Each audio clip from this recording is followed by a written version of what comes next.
자, 다시 한번 보겠습니다. 학문교육 중심 교육과정의 목표부터 먼저 살펴볼게요.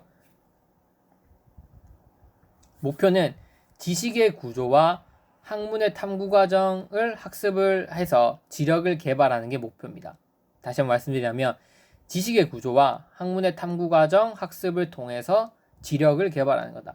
여기서 지력 개발이라고 하면 제가 앞에서도 여기서도 말씀드렸지만 학생들이 이해도와 탐구 능력을 지력으로 보는 겁니다. 알겠죠? 학생들이 가지고 있는 이해도와 탐구 능력을 향상시킨다. 목표는 지식의 구조와 발견 학습을 통해서.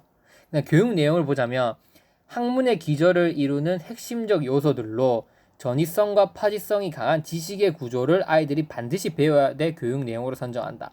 이해되시죠? 여기서 핵심 포인트는 전이성과 파지성이 높은 지식의 구조입니다. 그 다음 교육 과정. 어떤 과정? 이 학문 중심 교육 과정은 무엇이냐? 지식의 구조, 결국 학생들이 배워야 할 내용인 지식의 구조를 학생들이 스스로 탐구하고 발견할 수 있도록 구성된 교육 활동을 학문 중심 교육 과정이라고 한다. 그래서 학문 중심 교육 과정에 들어가야 될 포인트는 지식의 구조와 탐구 발견 학습입니다. 이해되시죠? 어렵지 않죠, 여러분? 그래서 목표, 내용, 과정 반드시 서술하실 수 있어야 됩니다. 그러면 이런 학문 중심 교육 과정에서 교사가 실시할 수 있는 방안은 뭐냐? 이 방안은 뒤에 가서 제가 좀 더 자세하게 다룰 텐데 일단 교사는 학습자들의 탐구 욕구를 자극해야 됩니다. 불완전한 과제를 던져주고 학습자에게 흥미를 유발합니다. 학습자에는 어떤 내재적 어떤 그런 욕구가 있습니다. 뭐 불완전한 과제를 받았을 때 저게 뭐지? 궁금증이 유발돼서 저런 궁금증을 해결하고자 하는 욕구가 발생한다는 거죠. 그걸 이용해야 된다. 즉 학문 중심 교육 과정에서는 반드시 학습자들의 탐구 욕구를 자극해야 된다. 이거 머릿속에 꼭 기억하셔야 됩니다. 학습자는 이 탐구 욕구가 생기면 가설을 세우고 사례를 수집하고 증명하는 방식을 통해서 자기네들의 원리를 습득해 나가는 이런 방식으로 수업이 진행돼야 된다. 두 번째, 발견 학습을 통한 탐구 과정을 중시한다. 학습자로 하여금 학문 분야의 학자가 한 것과 같은 방식으로 지식을 구조화시켜 나가는 방법을 탐구하여 발견하도록 유도한다. 그래서 이 학문 중심 교육 과정에는 어떻게 느끼냐면 그 학문을 만든 학자들이 있을 거 아닙니까? 그 학자들이 그 일반적인 사실을 개념과 법칙을 통해서 원리로 일반화시켜 나갈 건데 그런 방식을 학습자들도 그대로 답습하길 바랬던 거예요. 학문 중심 교육 과정에서 이해되시죠? 그래서 그 학자들이 지식을 구조화시켜 나가는 방식을 학습자들도 그대로 그것을 배우길 원했다. 그래서 그거 어떻게 배운다? 학습자 스스로 탐구하고 발견할 수 있도록 한다.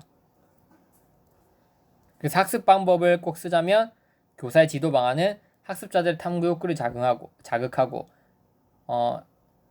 학자들이 학문의 구조를 발견한 것과 마찬가지로 학습자들도 지식의 구조를 스스로 발견해 나갈 수 있는 발견 학습을 반드시 실시한다. 근데 이 발견 학습을 할 때 교사가 학생들에게 제공해 줄 수 있는 비계 제공의 원리가 따로 있습니다. 그래서 그 부분은 제가 뒤에 가서 구체적으로 설명드리도록 하겠습니다.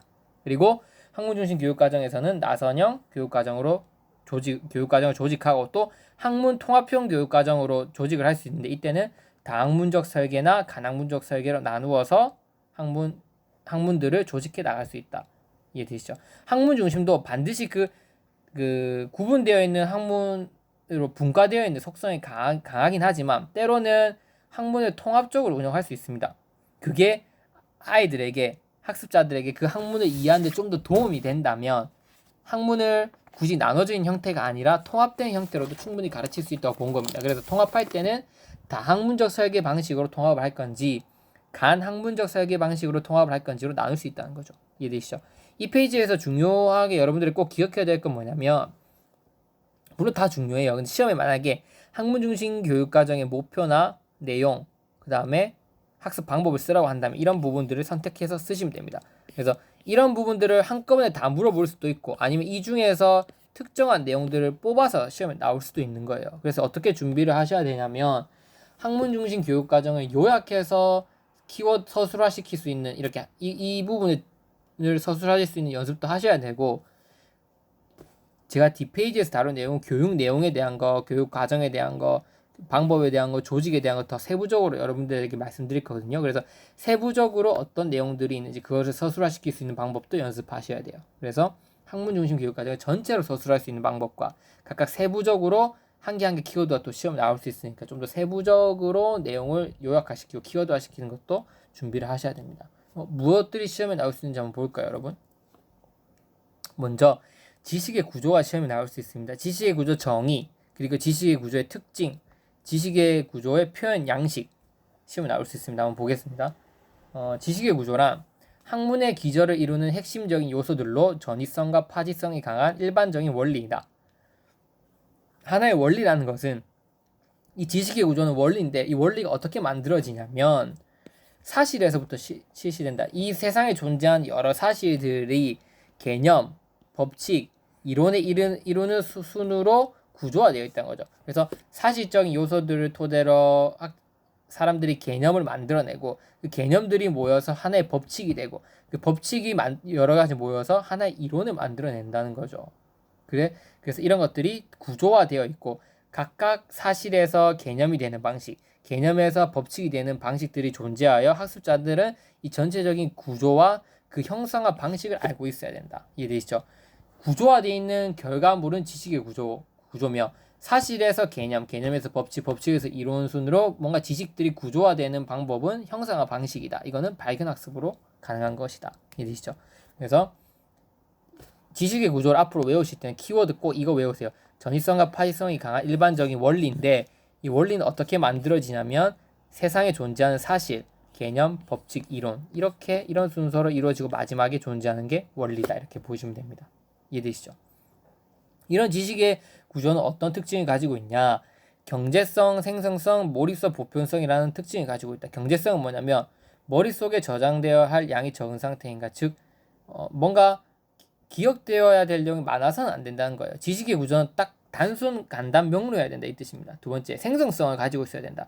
간단하면서도 새로운 명제를 인출하거나 문제 해결을 위한 정보 이용 시 주어진 사실을 넘어서 진행할 수 있게 하는 정도. 즉 기존의 지식을 통해 새로운 문제 상황에 적용하는 전이 능력. 즉 전이 능력이 큰 걸 생성성이 크다 이렇게 보시면 돼요. 한마디로. 따라서 지식의 구조는 기억해야 될 용량은 적지만 그 적은 걸 바탕으로 많은 영역에 전이할 수 있는 생성성이 높은 거다. 이렇게 기억하시면 되고 그 다음에 이뿐만 아니라 몰입성이나 보편성도 있어야 된다. 몰입성, 즉 학생들을 몰입시킬 수 있는 잠재성을 가져야 되며 사실과 기능을 초월한 보편적 가치를 지니는 보편성도 가지고 있어야 된다. 지식의 구조는 이 정도만 특징으로 파악해 놓으시면 됩니다.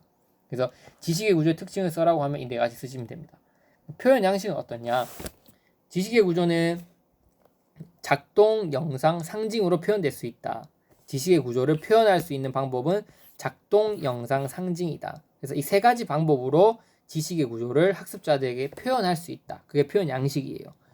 어떠한 지식을 습득할 때 직접 해보거나 조작해보도록 한다. 그래서 아이들이 지식을 습득할 때 뭔가 실제로 예를 들면 더하기를 할 때 사과를 5개를 넣고 자기가 2개를 들고 있고 엄마가 선생님께서 3개를 주면 3개를 이렇게 받아보는 거죠. 실제로 그 행위를 해본다는 거예요.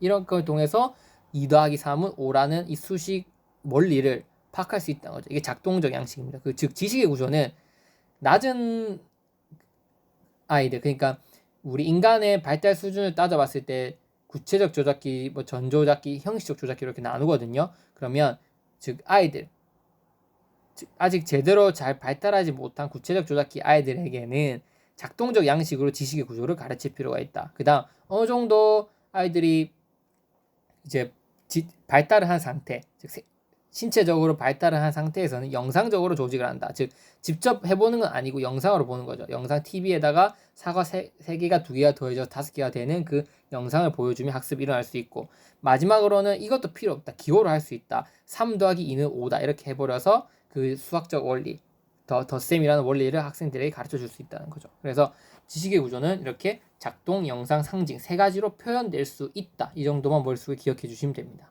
이해되시죠?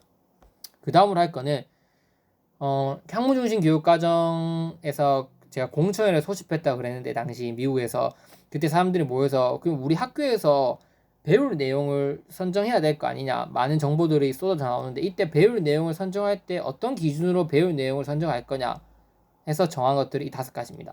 내재적 중고, 외재적 중고를 나눠서 이렇게 이 중고의 원리에 따라서 배워야 될 내용을 선정해서 뽑자.